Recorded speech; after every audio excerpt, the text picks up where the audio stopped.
I'm Ryan, and I help you succeed and be happy. Today, I'm going to tell you about why you are probably anxious in a relationship and how to be happy despite being anxious.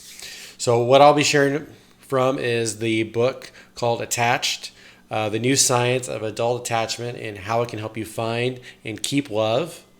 So, if you haven't checked out any of my videos on this book yet, I highly recommend you check that out as well.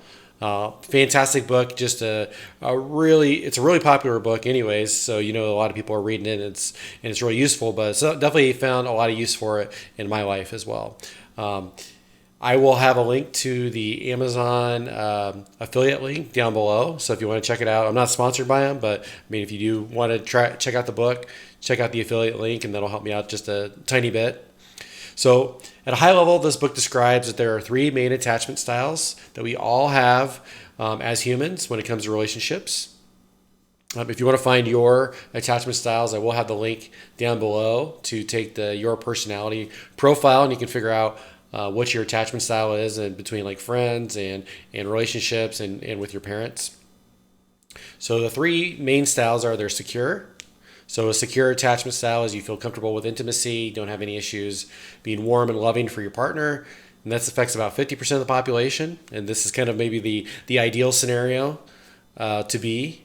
But just because you're not in the secure attachment style doesn't mean you're broken or anything like that. There's the avoidant. So an avoidant is once a relationship, but once you feel your independence being threatened, you do things that reduce the chance of being intimate with others. So you might, aka the committophobe, you may stop texting somebody or that you've been getting more serious with, or you keep them at a distance. And this affects about 25% of people. And then finally is the anxious attachment style, which is what we're actually going to go dive into more detail with today. But the anxious attachment style is you greatly crave an intimacy in a relationship. It consumes a lot of your brain and your life as you're concerned with being in a relationship and feeling secure. Oftentimes, these are people that will be labeled as needy. But we're going to go in a little bit more on this. But this affects about 20% of the population. And then that final 5% is actually a very rare scenario where you have an anxious and an avoidant. So there's some combination of those two attachment styles mixed together. The book doesn't go into those a ton, like as far as how that happens or how to deal with it, but it's still fascinating that there is some people that will have kind of both of those types of scenarios. So today, I want to focus purely on the anxious attachment style. This is actually the style I have in relationships and that I've resonated the most with. So if I was starting to talk to somebody or date somebody that I really was interested in, I exhibited almost all of these same seemingly irrational behaviors that we're going to talk about here shortly. But now that I'm aware of these behaviors, I'm in a much more comfortable spot. I just know, hey, this is actually how I'm predisposed to being, and this is how I'm going to react potentially in this situation. So I can kind of calm down my anxious attachment system from feeling so anxious and feeling nervous and upset based on how things go. So it's allowed me to save a lot of time, energy, and a lot of stress in dating. So our anxious attachment style comes from childhood, as all the attachment styles do.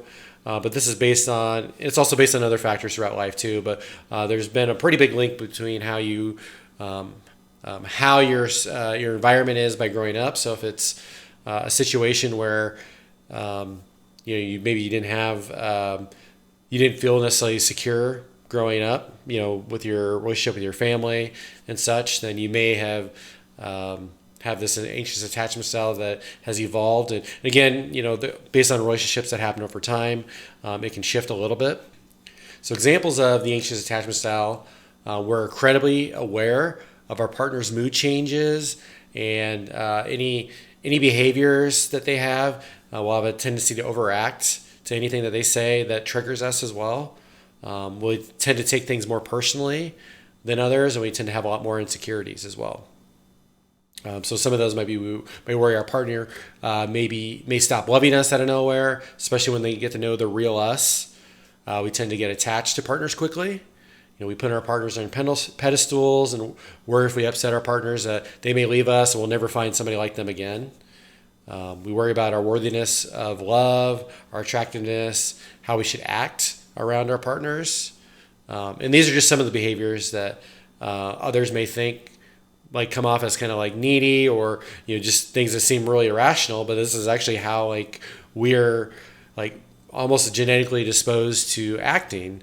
I think there's still a little bit of theories about how much of this is genetics, how much of this is based on your environment when you grow up, and how much is throughout time. But there's some factors of all those that play a role in which attachment style you're going to have. So some advice that the book shares, and I'm going to summarize for you guys, for those of us with the anxious attachment style, to have a happy and successful relationship is do not play games. So like play games with communicating, like not responding or ignoring texts. Like conventional dating says, oh, wait 3 days before you text me back, or whatever. I mean, for one, this is not truly who we are. And when you're looking to date somebody, you should be who you truly are. That's where we're all going to be our most attractive version of ourselves. But sure, we may appear more attractive and save face because we wait a couple days to text somebody back, or whatever, and play that stupid game. But people we're going to attract are the exact people we do not want to attract, which are the avoidants. So the people with the avoidant attachment style. Now, that's not to say avoidants are bad people. It's just that the way avoidants want a relationship to work and the way anxious attachment people want a relationship to work is completely the opposite. So that's why you don't want to attract an avoidant. So just like an avoidant doesn't want to attract an anxious attachment style. But the ironic thing is that avoidance and anxious attachment styles actually attract each other, and it's really, really fascinating because like anxious people, we both have our self-fulfilling prophecy of anxious people worry that, oh, nobody's going to love me, or as soon as I get close to somebody, they're going to abandon me, which is exactly what the avoidants do, because the avoidants are worried about anxious, or just worried about anybody. Like whenever I get in a relationship, somebody's going to take my independence. And that's kind of what anxious people do, is we almost kind of take the avoidant attachment style's independence, and then the avoidant kind of wants to break things off. It's like, whoa, okay, you're getting too close here, and then start being distance, which triggers us as the anxious attachment style. So it's a super vicious cycle. So again, another reason why it's so valuable to have all this information from this book. And there's tons and tons and tons of articles on this stuff too. But the book is really fascinating, and I think it just helps raise it up another level other than just reading web pages with all this advice. Another part along the lines of not playing games and communicating is it's also important for us as anxious. We know we need reassurance. We know we need to hear from our partners. And I know that's quote unquote needy, but that's actually just like a bad label that our society has given to needing somebody. Like it is actually physically a part of us that we need to have other humans in some facet, and it just happens to be that us with the anxious attachment need to get reassurance maybe a little bit more often than others do, and we need to communicate, and so by by playing the stupid games of like, oh, I'm just texting back a couple days later to play the game of trying to appear less desperate and stuff like that, is we're also giving the communication power to the other person, and we need to especially be sure very early on that, hey, this is something, this is who I am. I need a little bit of reassurance. Try to have some good communication skills early on to figure out what is going to be a good way to find a way that is going to work for both of you guys. Number 2 is recognize your attachment style, and do not be ashamed of being needy and needing to depend on a partner. As I just mentioned, it's part of who we are to need another human being. They talk about it in the book is having a partner actually regulates your biology, like your blood pressure and your stress levels and stuff like that. So it's part of our evolution to need other people. And the book goes into a lot more detail on that. But then don't also think, especially as an anxious, don't think you need to change yourself for a partner. The better question to ask yourself is, when dating somebody new, is, does this person have the ability to provide me what I need to be happy? And that's usually not going to be with the avoidance. It sounds like there's a possibility that anxious and avoidance can date, but it's just going to take probably a lot more work and a lot more communication and sacrifices really from both sides of what we're each genetically predisposed to being to like acting in a relationship. So number 3, I would say just go ahead and recognize and rule out the avoidance. Again, these are the people that you'll be able to recognize them more and more, especially if you read the book. But these are people that are going to say, oh, you're too needy, or they send mixed signals about the relationship, or they have issues with getting closer to you, or they don't tend to your feelings at all. So, or they take a long time to respond to texts or don't acknowledge your feelings. You can just save yourself a lot of time and energy by avoiding the avoidance. So number 4, start expressing what you need with your partner early on in the relationship, and this will allow you to be your true self, which again will make you more fun to be with and a happier person. And it's going to help weed out those avoidance. So again, saving time and energy for yourself. Number 5 is use the abundance method.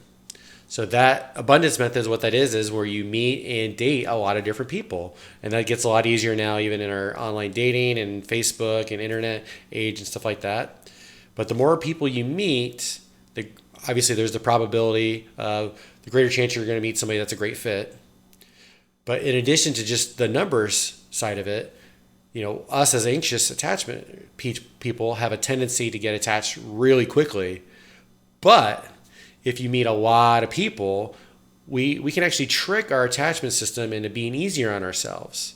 So it'll be assessing the availability of multiple people. And that allows us to kind of spread our relationship currency across other people, so we haven't built just this one person up. We have this tendency to get really attached to somebody really early, and especially if we have a physical connection super early, or we have even just this anxiousness. We confuse that anxiousness a lot of times with being in love, actually, when it's not actually love. It's just thinking that, hey, love is being anxious and having all these feelings, when really love is being calm and being trusting and being able to communicate with somebody. So dating a lot of different people tricks our actual physical system of saying, okay, well, hey, there's a lot more fish in the sea. If things don't work out with this one person, more people find me attractive, or more people find me interesting. And, this isn't going to be the last chance to find somebody. So again, you've probably heard from many people, don't commit too quickly, and get to know somebody before you commit, and meet a lot of different people. So this is a really good method to want to do for yourself, just so, again, you don't get hung up and super anxious with just one person. And the final tip is give secure attachment styles a chance.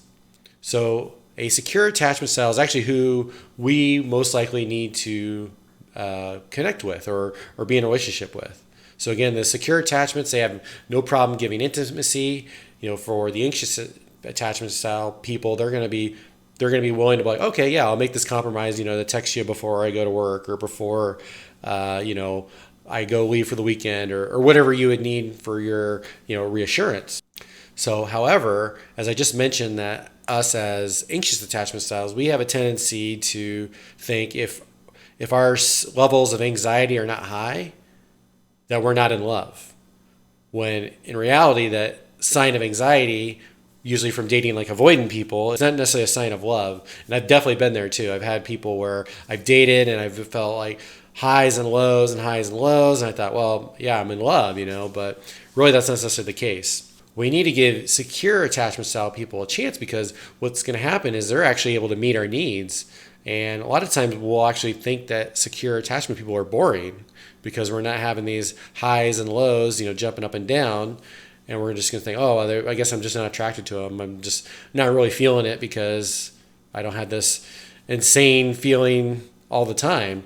So, but again, love is really about being able to trust somebody. So what we need to do is we need to make sure, if we have a secure attachment, first of all, that's awesome, because they usually stay in relationships a lot more, just because they're very secure and they're able to be compatible with a lot more people. So give it some time. If you're with the secure attachment, if you recognize somebody that's able to meet your needs, and hold on to them. Doesn't mean just, they're a secure attachment, just date them just because they're secure attachment, but, give them a chance, give them some time, and make sure they're a really, good fit before you make any decisions really either way. So there you have it. That is what it's like to be of the anxious attachment style. Like or comment below if any of these other behaviors resonate with you. I want to know who else has an anxious attachment that knows that and is willing to admit that. So I really appreciate that. But otherwise, guys, I love you very much, and please take care.